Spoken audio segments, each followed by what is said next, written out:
kalau kita lihat di media sosial kan diposting segala chat-chatannya, ya itu yang membuat tambah. Ya itu ego, sama-sama meluapkan segala semua emosional. Jadi sebenarnya itu bagian daripada mereka ngechat aja terus balas-balasan di komen gitu kan.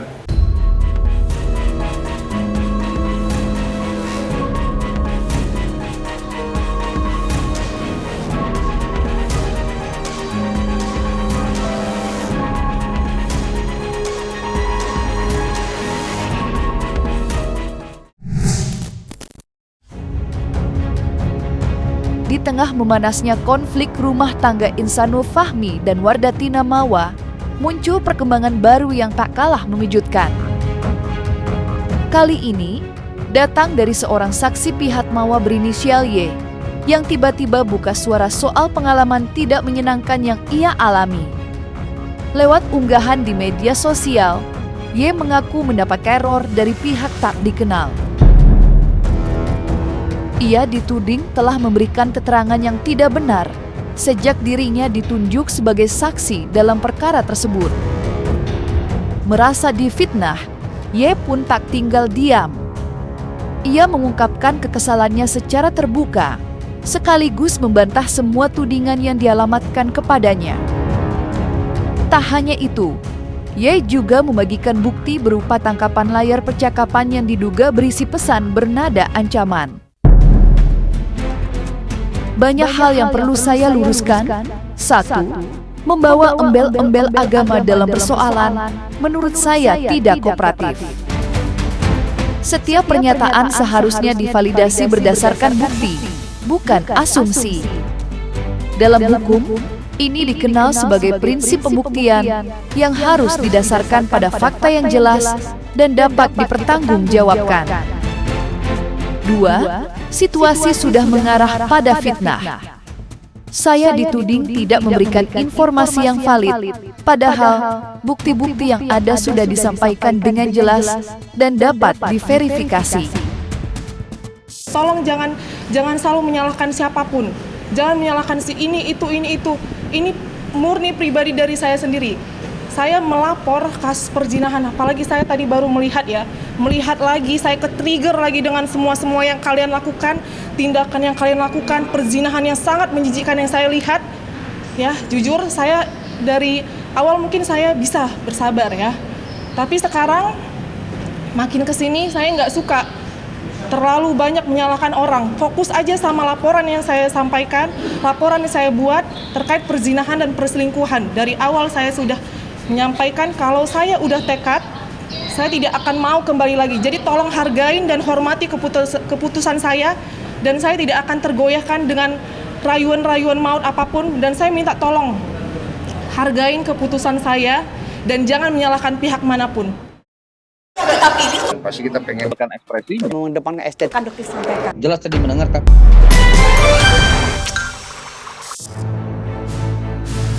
Di tengah rentetan polemik yang terus bergulir, Wardatina Mawa kembali membuat publik tersita perhatiannya. Kali ini, lewat unggahan di media sosial, Mawa membagikan sebuah pesan misterius yang masuk ke nomor pribadinya. Pesan yang disebut-sebut bernada tidak menyenangkan, bahkan cenderung mengintimidasi. Dalam pengakuannya, Mawa mengungkap bahwa isi pesan tersebut menyinggung situasi yang tengah ia hadapi saat ini. Tak hanya itu, terdapat pula ancaman serius yang menyeret namanya dengan menyebut kemungkinan hukuman hingga 20 tahun penjara. Sebuah pernyataan yang tentu saja membuatnya terkejut sekaligus resah. Makasih ya Lia, abang hindarin, gak mau dimain-mainin aja. Gak mau kayak keset kali dibuat, dah habis kesabaran. Lebih tenang kayak sekarang. Nanti kalau mau ketemu, ke pengadilan aja case Mabes. Nanti kalau orang itu semua masuk 20 tahun, Afnan abang yang urus. Ujar sosok misterius tersebut. Merasa terganggu, Mawa pun memilih untuk mengungkap hal tersebut ke publik. Ia menumpahkan kegelisahannya melalui media sosial seolah ingin menunjukkan bahwa tekanan yang ia hadapi kini tak lagi sederhana. Di balik itu semua, terselip kekhawatiran mendalam sebagai seorang ibu. Dalam curahan hatinya, Mawa mengaku sempat terlintas pikiran terburuk. Jika sesuatu terjadi padanya, ia bahkan sudah memikirkan untuk menitipkan sang buah hati kepada Insanul. Dan ketika beliau bilang seperti itu, aku hanya bingung dan ingin bertanya, apakah di negara ini seorang istri sah yang disakiti dan berani melapor justru bisa dihadapkan pada ancaman hukuman yang begitu berat yang katanya bisa sampai 20 tahun. Kalau memang aku tidak mendapatkan keadilan, aku titip Asnan sama bapaknya ya. Tulis Mawa. Ya itu ego, sama-sama meluapkan segala semua emosional. Jadi sebenarnya itu bagian daripada mereka ngechat aja terus balas-balasan di komen gitu kan. Ya itu kalau itu saya sampaikan emang dia sedikit kesel karena dia nggak bisa lihat anak gitu. Jadi gimana sih kalau seorang bapak nggak bisa lihat anak kan kayaknya kesel banget gimana sih ya kan. Tapi prinsipnya kita hargai proses hukum, itu biarkan nanti pihak kepolisian yang akan memberikan satu kepastian hukum. Jadi kalau kita lihat di media sosial kan diposting segala chat-chatannya, ya itu yang membuat tambah ya namanya orang laki-laki seperti itu ya kan. Kita bisa lihatlah bagaimana walaupun apapun itu kan udah 3 bulan nih udah salah, udah minta maaf, udah ada perjalanannya gitu loh. Jadi di ujungnya ya udahlah kita maunya apa kan gitu sebenarnya. Gak usah lagi dibuat segimana rupa sehingga ini menjadi berat gitu loh. Yang kita juga lihat, saya udah sampaikan juga ke Insanul, redam emosinya, udah nggak usah posting-posting lagi, nggak usah terlalu mengumbar berita yang sifatnya adalah nanti memancing emosi. Ini sekarang ini kita pada fokus untuk bisa menyelesaikan masalahnya masing-masing, terutama sekarang ini sidang perceraian sudah berjalan, terus proses-proses hukum sedang berjalan juga, jadi kita hargai itu.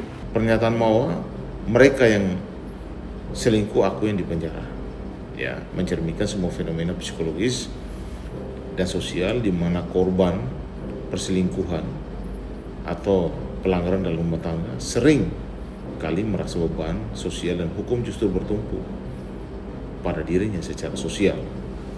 Masyarakat seringkali memiliki pandangan ganda atau dalam kasus ini mau merasa bahwa sistem yang seharusnya melindungi korban justru berpotensi menjerat korban. Betapa rumitnya persepsi keadilan dalam konteks konflik personal yang dibawa ke ruang publik.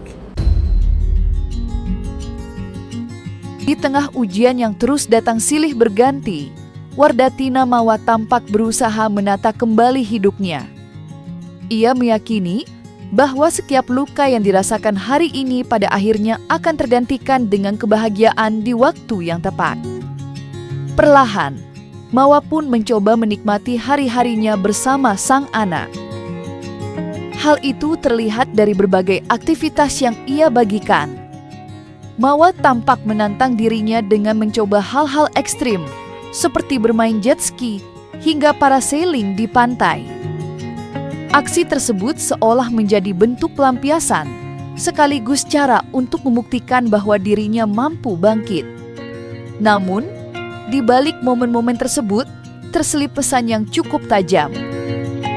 Dalam caption yang ia tulis, Mawa memohon agar semesta tidak lagi mempertemukannya dengan orang-orang yang tidak pernah merasa bersalah atas apa yang telah mereka lakukan.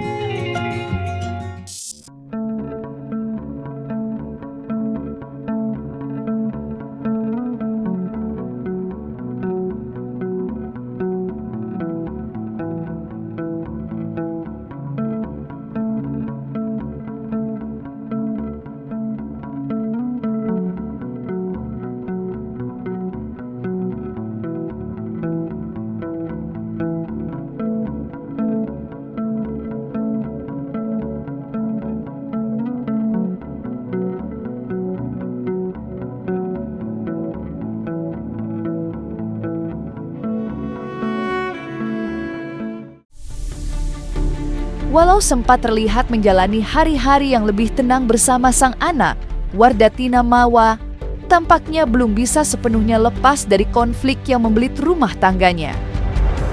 Ia kembali harus berhadapan dengan Insanul Fahmi dalam sidang perceraian yang digelar di Pengadilan Agama Lubuk Pakam. Dalam sidang dengan agenda mediasi kemarin, perdebatan pun mengarah pada isu yang cukup sensitif.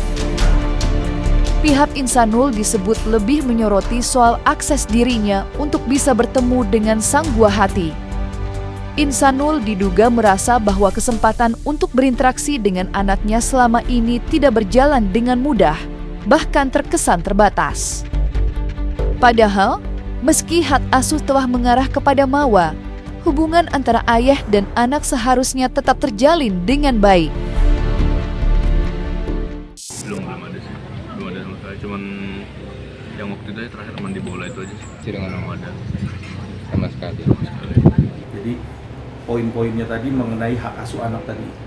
Hak asuh anak yang diberatkan oleh Insanul adalah dia bagaimana bisa membagi waktu ya agar anaknya itu juga bisa ditengok sama dia. Terus nanti dibuat bagaimana caranya supaya tidak terlalu adanya dugaan kita eksploitasi. Jadi anak tuh dibikin satu konten dan lain-lain nanti. Jadi kita mau lihat seperti apa nanti ke depannya, karena nanti begitu sidang sambil proses sidang perceraian ini tentunya ini juga nanti di hak asuh anak kita akan tuangkan semua masalah keberatan dan lain-lain. Hak asuh anak itu kan juga, hak asuh anak ini juga harus diatur juga, karena kan walaupun jatuhnya ke Mawa tapi bukan berarti Mawa itu menguasai seluruhnya, kan kasihan anaknya. Tadi juga pengacara dari pihaknya Mawa juga sudah berbicara juga tadi kan bahwa memang anak itu harus diberi kebebasan. Jadi itu yang paling terpenting. Kita fokus itu sih sebenarnya, karena memang kalau memang sudah mau cerai ya sudah cerai. Terus anak tinggal anak ini nanti gimana kan? Tinggal dibagilah waktunya, jangan dibuat seolah-olah sulit gitu untuk ketemu. Ini kan sampai tadi aja masih belum ada terbuka untuk bisa ketemu anaknya, kan kasihan juga kan gitu. Biarkanlah anak, ini kan nggak salah, nggak ada dosanya kan. Ya kalau hak asuh anak tentunya Insanul itu sangat kooperatif ya, artinya Insanul itu orangnya nggak ribet. Kalau memang anaknya masih umurnya di bawah umur, saya rasa Insanul sangat juga mau agar di hak asuh anak itu ada di Mawa. Tetapi gitu loh, jangan juga begitu hak asuh ada di Mawa, terus Insanul sulit ketemu anaknya, itu yang jadi problem. Makanya dibuatlah nanti gitu loh, gimana aturannya, gimana nanti setelah ini, andai kata ya ini terjadi perceraian, tentu kita nggak usah ribut lagi masalah anak, kasihan juga kan. Kalau udah banyak contoh, udah orang pisah suami istri, anak nggak jadi korban gitu loh. Jadi bebas, dia mau ke ayahnya nanti berapa, sehari 2 hari, balik lagi nanti ke ibunya. Jadi kebebasan itulah yang kita lihat bahwa ini ada booster mentality anak yang harus dijaga kan gitu. Pengakuan Insanul Fahmi soal sulitnya bertemu sang buah hati rupanya menjadi salah satu pertimbangan penting dalam sikapnya saat ini. Ia diduga menjadikan hal tersebut sebagai dasar untuk menilai kembali tuntutan nafkah iddah dan mut'ah yang diajukan oleh Wardatina Mawa. Seperti diketahui, Mawa mengajukan tuntutan berupa nafkah iddah dan mut'ah dengan nilai mencapai 100 juta rupiah ditambah emas seberat 45 gram. Angka tersebut pun kini menjadi bagian dari pembahasan yang cukup alot di antara keduanya. Di sisi lain, Insanul merasa bahwa aksesnya sebagai seorang ayah belum terpenuhi dengan baik. Kondisi inilah yang kemudian disebut-sebut memengaruhi pertimbangannya dalam menyikapi tuntutan tersebut. Jadi kalau untuk 100 juta itu begini, itu kan bentuknya kan permohonan, bukan ketetapan. Nah, maka itu permohonan itu wajar atau tidak wajarnya nanti majelis hakim yang memutuskan, gitu. Karena tadi mediasi tidak ada menyinggung ke sana. Karena dia menyinggung ke dalam perasaan hati, masalah putusnya pernikahan dengan hak asuh anaknya. Yang lainnya tidak. Untuk masalah biaya biaya itu untuk di mediasi itu kita tidak dapat satu kesepakatan. Itu nanti kami meminta kepada mediator untuk menyerahkan kepada pokok perkara, biar hakim pokok perkara lah yang memutuskan berapa yang pantas untuk anaknya.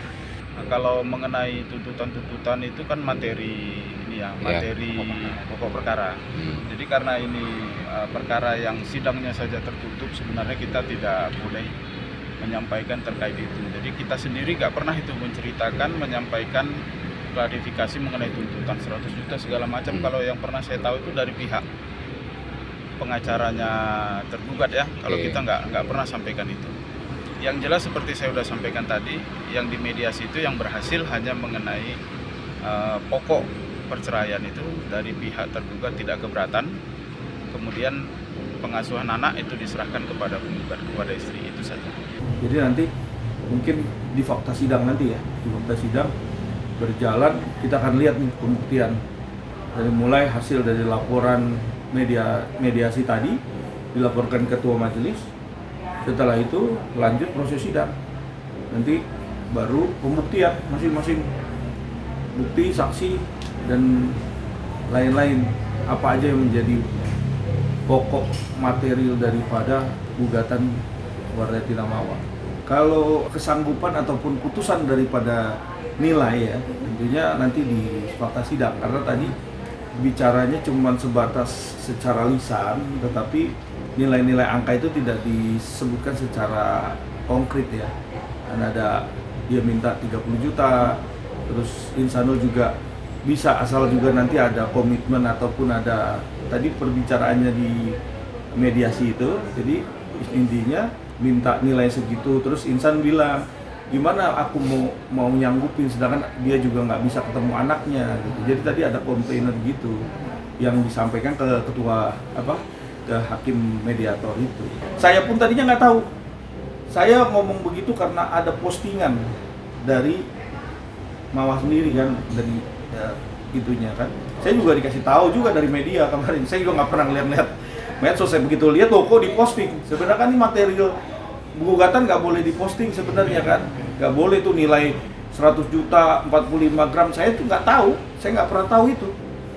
Saya tahunya itu begitu diposting, terus dikasih tahu orang media, baru tahu tuh. Makanya saya bilang, oh nilainya segini gitu kan. Saya sampaikan ke Insanul.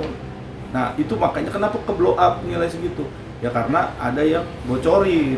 Saya sebenarnya waktu dapat surat gugatan itu, rilas gugatannya perceraian, saya udah tahu, tapi saya nggak belas di media sosial karena saya tahu ini adalah privasi yang nggak boleh gitu. Ternyata dibelas di medsos kan, orang media tahu semua, ke saya tanyanya.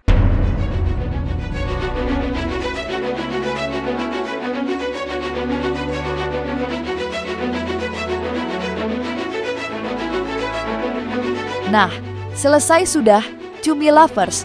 Jangan lupa untuk like, subscribe, dan juga share channel YouTube Cumi Cumi.